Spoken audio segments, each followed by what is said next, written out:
This is Autoline This Week, the show that gets you inside the global automotive industry.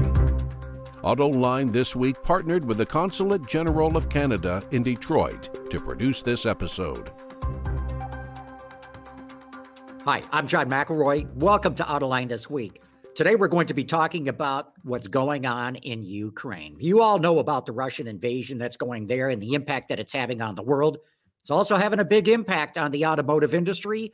That's what we're going to be talking about today. Joining me are Joe McCabe, the CEO of AutoForecast Solutions, and Justin Cox. He's the Director of Global Production at LMC Automotive. Great to have the both of you on here right now. Justin, let me start with you. You're based in Europe. That's where the impact is happening first right now. What do you see going on at the moment? What's been the impact on the European automotive industry? Well, it's been localized as well as a wider effect. I mean, you've got to remember that Russia itself is quite a big country for automotive production.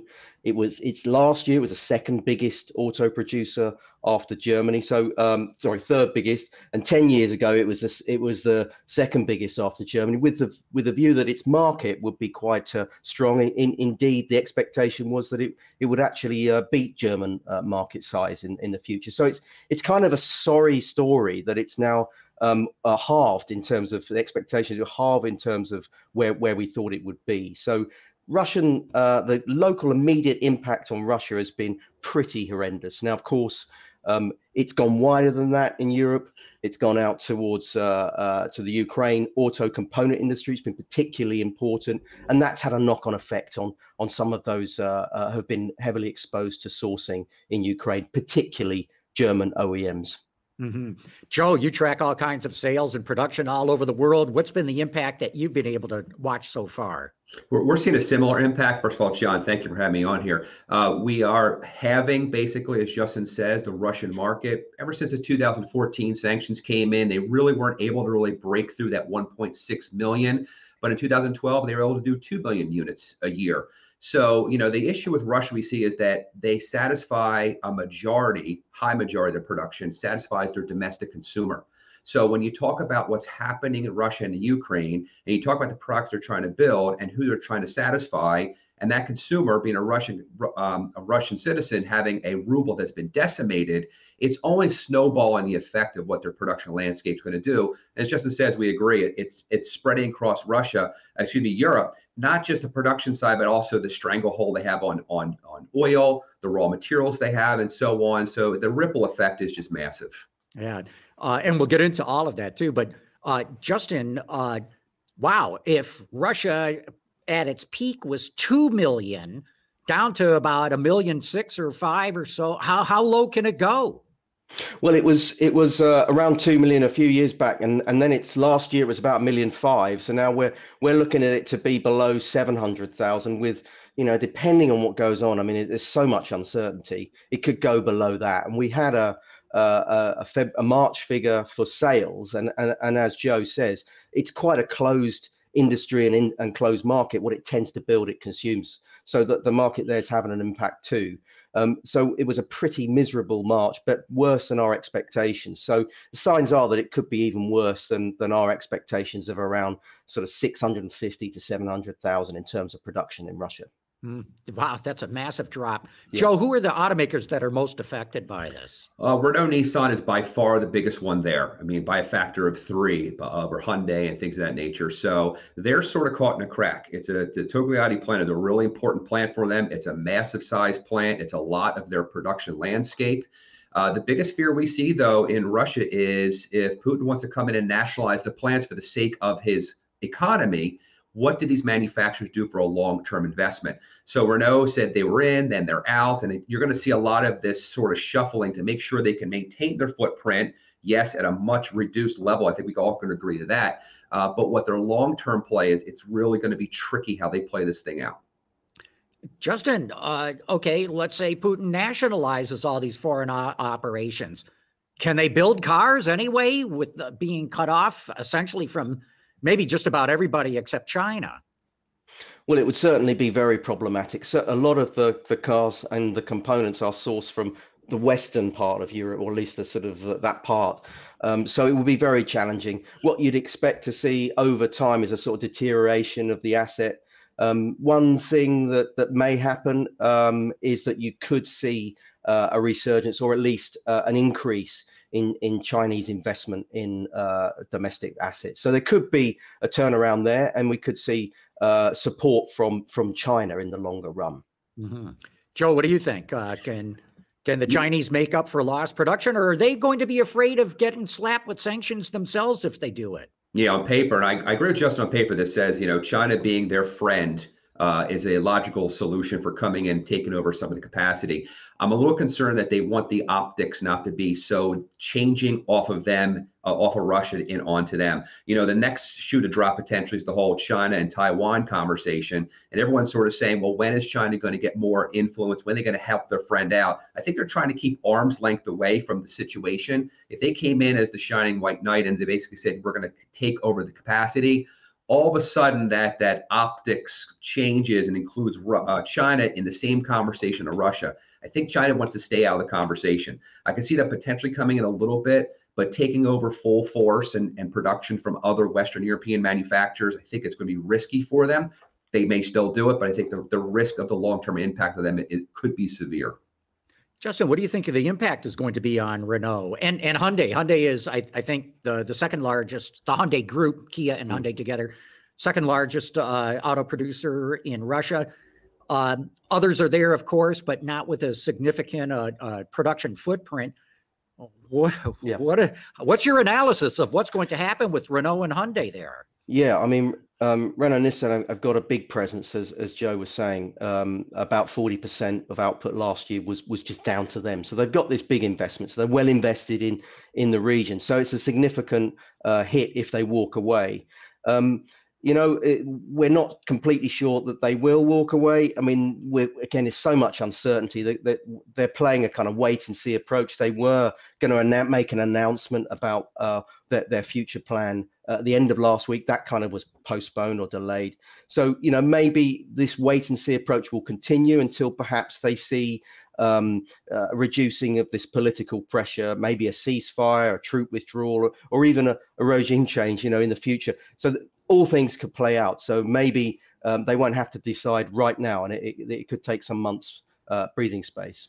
Joe, your input. Renault, Nissan, and Hyundai Group looks like they're going to have some massive write-offs in their future if things don't get back to normal. Yeah, I have to agree with Justin. It's a wait and see. Every day something new. Every day some news comes out that says maybe Russia's pulling back. Maybe there's some sort of conversation going on. As more sanctions pile on, we're just trying to find the right sanction on Europe, because obviously the sanctions aren't really stopping them in their tracks.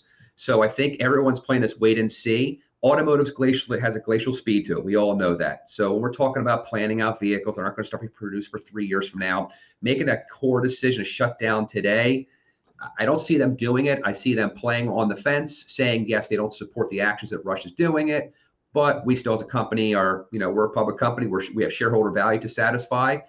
I see some write-offs come in the future. I just don't see wholesale moving out. I see some sort of waffling in the decision. Mm-hmm. Justin, I have to admit, I never knew that Ukraine produced anything automotive. That's one of the things that's come out of this whole war is I become aware there's at least 20 different automotive suppliers there, and it looks like wiring harnesses are the big loss for the European auto industry right now. Bring us up to speed with what's going on in Ukraine, or had been going on production-wise, and the impact of that getting cut off. Well, I mean, the Ukraine, you're quite right. I mean, it has a sort of crucial niche to the automotive supply chain in Europe, building these wiring harnesses, very labor intensive, and it's got a very low cost base. So it was an ideal location in a stable situation for much of German automotive industry to source its wiring harnesses from there. So, that was the key exposure. And with the interruption, a lot of it has just been a logistical interruption of just everybody originally was fleeing the country, and that really gummed up the supply chain as well. There have been some movements for Ukraine to restart production of wiring harness, but I mean, whether it's truly sustainable, it's got to be high risk there. So I think that the focus is really trying to target resourcing activity. And obviously, as most listeners will know, resourcing activity can be time consuming. I'm sure they're tracking these sorts of things, but you know, the validation, the tooling required for additional capacity elsewhere all takes time. So it won't be an immediate fix. So the situation in Ukraine will at least go on for a few weeks or not months. Justin, the last I looked, I mean, there was you know, a couple of handfuls of assembly plants in Europe that had been affected by this loss of wiring harnesses. As you say, you just don't snap your fingers and start making it somewhere else. What are these car companies doing, and how fast do you think they can get these wiring harnesses back into production? Well, once inventory's gone, and obviously, like we've seen in many of the supply shortages, once that's gone, they don't really have much opportunity or option rather than to shut the facilities, or at least slow the build rate. So we've seen that certainly in the last few weeks and months. And in Germany alone, we've seen numbers. I think the last hit disruption against a benchmark was around 170,000 units lost. So there was quite a chunk of downtime that was associated with this lost component.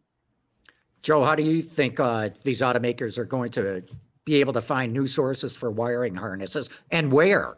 Yeah, I mean, you know, Justin's point, talking about this very specific product, it's going to be difficult because of how Ukraine was selected for their low cost, high labor intensity of building the products. Look, I think there's a bigger story here. I think that it's another example of a heavy reliance on just-in-time manufacturing, on picking one jurisdiction or one specific tiered supplier to manage all of something really critical. And then when pandemic hits or crisis hits, how they're left basically holding a real problem in their hand. So I think we're going to see the result of this is just another action of where we have to reevaluate the whole supply chain. You know, if hindsight being 2020, 2020, maybe there should have been more storage and wiring harnesses having a 6-month backlog in a warehouse somewhere. Doesn't make any sense at the time because they're heavy, they're cumbersome, they need space. But right now, boy, that sure makes a lot of sense. We had the same thing with chips, COVID with absenteeism and sickness. It's just another example how the entire evaluation of the supply chain at every manufacturer truly needs an overhaul. But do you think that the industry really can abandon just-in-time production? I mean, 6 months of wiring harnesses, No. Yowza! You need massive warehouses to store all that. And that's just the warehouse or the wiring harnesses. If you're going to abandon JIT, you're going to have all kinds of inventory everywhere. And as you know, the reason the industry abandoned that approach of having lots of inventory is, number one, it definitely impacts quality in a negative way. Mm-hmm. And then you got the carrying cost of all that inventory. So do you think they're really going to abandon that? I think it needs some sort of hybrid approach. I think the idea of having secondary and tertiary things in place that when this happens, you could reappropriate to other locations in the world, or a secondary or third supplier that's going to pick up the lag. But having this idea of having massive cost reduction on part volume because you're picking one source or one supplier is fantastic at the cost equation when everything is humming smoothly. When it's not humming smoothly, we saw with chips, heavy reliance on Taiwan and other regions where they're basically everyone's got their hand out, and now we're seeing them reevaluate. Okay, should we get more back into looking at our supply and vertically integrating? Should we have a more Delphi Visteon approach? I'm not saying that's the answer in the future. I'm just saying that I think there's a evaluation of good times and bad times, and finding some sort of hybrid in the middle, saying how do we weather all the storms, good or bad. Do you see that happening, Justin, of automakers changing the way that they source and procure components? Yeah, I mean, as you said before, it's quite a slow-moving beast. But I think, you know, to avoid these kind of events, you do need to improve your risk management, and you just have to have a better transparency or better view of what's happening in the supply chain so you can identify where your risks lie. And therefore, if you do have that improved knowledge, you can beef up inventories where things are looking risky. So you don't constantly have to hold massive inventories of everything. You can select them when's required. Yeah. Joe, let's go back to Russia for the moment. It's been a major source of very critical raw materials for the auto industry: platinum, palladium, aluminum, nickel. And I just learned this today, even pig iron, you know, which is part of the automaking process here. Mm-hmm. What do you think is going to happen there? What kind of advice would you be giving automakers? I think right now we're all waiting for the next shoe to drop. What's the next material or next product that some issue in the world is being impacted, because we're all worrying. We all are coming off of chips, still in chip issue, right? Shortage. So anytime there's a shortage conversation, it goes to the top of the chart. Oh God, what are we going to do about their pig iron shortage? So there's certain things that in the conversation, yes, we need immediately. Others do have other secondary sources. Others don't. There is a little backlog in the supply chain. But the problem is, if we're having the same conversation 6 months from now, it's going to be crushing again. So it's identifying the shortages, whether they're minor or not, whether 1 or 2 or 10%, and identifying the secondary and tertiary paths now. So we're not having this, boy, if we only learned from 6 months ago conversations about, hey, where are we going to go to pig iron in the future? Or where's our neon gas going to come from? Or where's our plating going to come from? So I think they're critical issues. I don't think they're going to be crushing the market as chips have done because of their commonality for every vehicle in the world. There's other sources, but it is a glaring topic because it's just another example of a shortage of key product coming from a disruptive area. Yeah, Justin, love to get your input on this too. How do you think automakers are going to deal with having to go to other sources, non-Russian sources, for all these materials? Well, I think already you're seeing price rises and risk premiums feeding through into the market. They come off a little bit, but still, nevertheless, the trend and trajectory is up. So OEMs will have to manage that. And I think whilst there are these really kind of enduring problems of potential shortages and calamities, if you like, supply chain calamities, I think we've got to remember the issues surrounding affordability, and that this will be passed through, and how that really plays out within the marketplace. Are we getting to the stage where the individual buyer, cars are becoming too expensive, and therefore maybe the mix of the cars that are being on offer is going to change, and that will have consequences for profitability at the OEMs too. So there's all those things, and of course, with a rise in prices and costs, it starts to question certain business models as well within the supply chain. So you might see some fallout because it's not economic for them to construct or build, or it just pushes them under because they're not receiving the right value. So what this does, I think, is just another layer of disruption and increase in inflation, which adds to another level of supply chain risk, unfortunately. Joe, what's your thought in this? I mean, long term, we don't know how this war is going to go. We don't know how anything is going to get settled right now. But do you think automakers are rethinking how they source these raw materials out of Russia? Do you think that long term, even if things get resolved, and let's say even there's a regime change, they're going to look at Russia a little bit askance as maybe not a reliable supplier in the future? Yeah, there's two paths, and the regime change is an important one. If regime change, depending if it's positive, obviously, is going to really impact how they're going to reevaluate their relationships, having more friendly relationships, hopefully, because we hope the regime change, if it happens, is a positive one for the world. So that's obviously a good one, but we don't know how the odds of that happening are very, very low, unfortunately.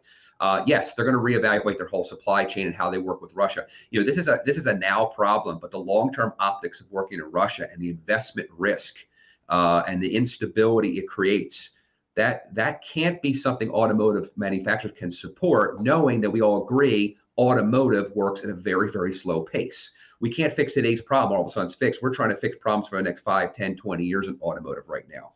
So yes, they're going to be looking at other regions that have low cost, high value supply. They're going to be looking at other resources. This is where they're going to really evaluate their supply chain. Unfortunately, vehicle manufacturers got two avenues to make their money up: punish the supplier with better costs, which they can't because it all has to funnel through, or raise the prices on the consumers.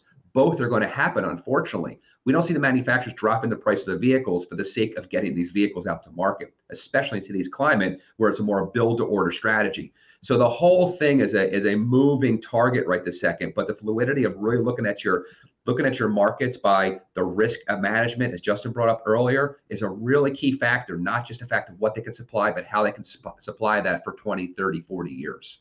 Joe, Justin raised a good issue here, affordability. I mean, even before all of this stuff happened, people were complaining that car prices were getting to be too high. That was triggered by COVID and the chip shortage and all. What's your read of the situation? Are we just going to price a lot of households out of the market? Was that me or Justin? Sorry. Yeah, that was to you, Joe. Oh, okay. Yeah, I apologize. Yeah, so I look at this way. The whole model's changing, right? COVID has taught us to wait. And when we wait, we do a build-to-order strategy. We go to dealer, we go online, we build our car, we pay sticker right now. Not a lot of money on the hood these days. So we're being trained to, if we want something desperately, you will pay for that. We've seen Tesla raise their prices if you want an EV. We're trying to tell people move out of ICs and go to EVs, but there's no EVs to buy right this second. Even if you want a Tesla, you got to wait 4 months. So these costs are not coming down. Even if you subsidize it, even if you give tax rebates and all that, there's no incentive for a manufacturer to reduce costs. Manufacturers have one key audience, the shareholders, to support. That's their key audience. Everything else is secondary. So as long as they can say our per profit price, our per profit per vehicle is up, even if we're making less vehicles, and the shareholders respond in kind, they're doing their job. So there's no prize right this second about raising prices. And we're just going to see 60, 72, 84-month loans come out of the new standard out of this thing. And it's going to be the new norm we play in, unfortunately, using that cliche a lot these days. Justin, we've seen the European market be very, very weak. We saw a big drop in the SAR in the U.S. last month. What do you see happening here? I mean, you raised the issue of affordability. It looks like this could be a serious problem for the industry long term. Well, I think so. I mean, at the moment, there's two things. If you've got at the moment we've had production well below demand, so we've had this sort of gap, and once you get this situation where demand perhaps starts to approach supply, and then that means that some of the purchasers won't be prepared to pay for the high-end products or the richer mix products that they have been, then that calls into question at the lower level of production volume, you're not then generating the same levels of profitability. So then it becomes a big problem for profitability for the OEMs moving forward. And then, of course, there's another layer on this, which is the shift towards electrification.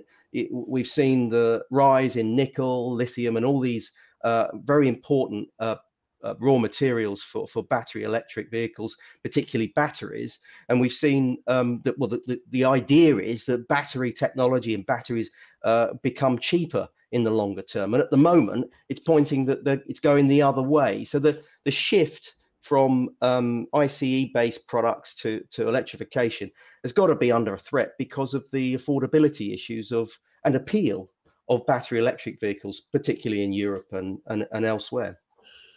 Joe, I get your updates regularly on the impact of the chip shortage on the industry. It's not encouraging. And one of the things that I learned is that Ukraine is a major source of neon gas, which I didn't know before is critical to chip manufacturing. What can you tell us about that?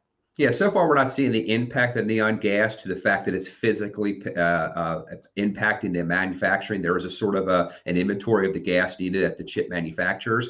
But again, it comes to that idea of we're saying this today on April 6th of 2022. If we're saying this on July 26th, 2022, where is that going to be? So the idea of knowing it's a critical component, the idea of knowing that obviously we're going to have a hard time getting Ukraine, this is the proactive approach. We tell people, go out there and find those secondary sources. It is not a light switch moment with neon gas where all of a sudden, if you have 2 days down, all of a sudden you have the lines of chips being turned off. That's not the impact we're seeing right this second.